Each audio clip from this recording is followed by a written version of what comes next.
এই যে আমাদের এলাকায় এত আলেম, আমার আগে রামপ্রসাদী হুজুর আলোচনা করলেন, মাশাআল্লাহ আজকে অনেকদিন পর হুজুরকে দেখলাম, বৃদ্ধ হয়ে গেছেন। আল্লামা আলিমউদ্দিন শাহেখ দুর্লভপুরে হাফিজাহুল্লাহ অসুস্থ হয়ে গেছেন। আল্লামা মোহাম্মদ বিন ইদ্রিস শাহেখ লক্ষ্মীপুরে হাফিজাহুল্লাহ দুর্বল হয়ে গেছেন। আমাদের শ্যামপুরি হুজুর গত বছর ইন্তেকাল করলেন। এই যে আমাদের মুরব্বীরা যারা, আপনি কি মনে করেন এরা বুখারী পড়াইতে পড়াইতে পড়াইতে পড়াইতে বুখারী বুঝে নাই? আর আপনি মোবাইল দিয়ে 10 টাকা দিয়ে এমবি কিনে বাংলা বুখারী শরীফ পড়ে, মাশাআল্লাহ বাতিজা ঠিক আছে একেবারে 100 রুপি। আপনি চিন্তা করেন যে লোকটা বুখারী পড়াইতে পড়াইতে বায়ামপুরি রহিমাল্লাহরে জিজ্ঞাসা করছে হাদিস সহিহ জয়ীফ বুঝবেন কেমনে?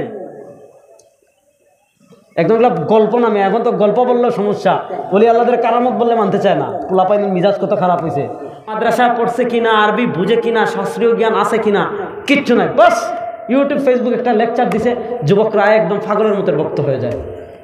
হাদিসের পরিভাষায় কিয়ামতের আগে এমন এমন দাজ্জাল বের হবে, এমন এমন কথা বলবে, বিমালাম তাসমাউ আনতুম ওয়ালা আবাউকুম, যে কথা তোর বাপ শুনে নাই, দাদা শুনে নাই, 14 গোষ্ঠী শুনে নাই, এমন এমন নতুন নতুন হাদিস শোনাবে, বক্তব্য শোনাবে, কথা শোনাবে। ফাইয়াকুম ওয়া ইয়াহুম, এদের থেকেও দূরে থাকতে হবে, তাদেরকেও আমাদের থেকে দূরে রাখতে হবে। দেখেন ইসলাম 1400 বছরে, আপনি মনে করক্কা আপনারা খাল আসেনি, আপনারা বালি তুলেননি, ওখান থেকে তুলেন না নি বালি, জীবনে তুলছেন না,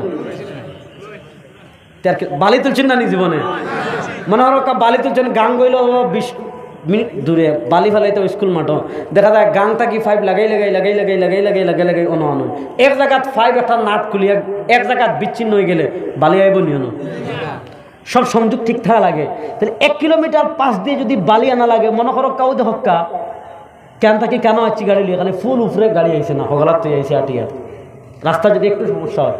ইসলাম যে 1400 বছর পাড়ি দিয়ে আপনার কাছে আইলো, একটা রাস্তা আছে না নাই? এই রাস্তার নাম উলামায়ে কেরাম।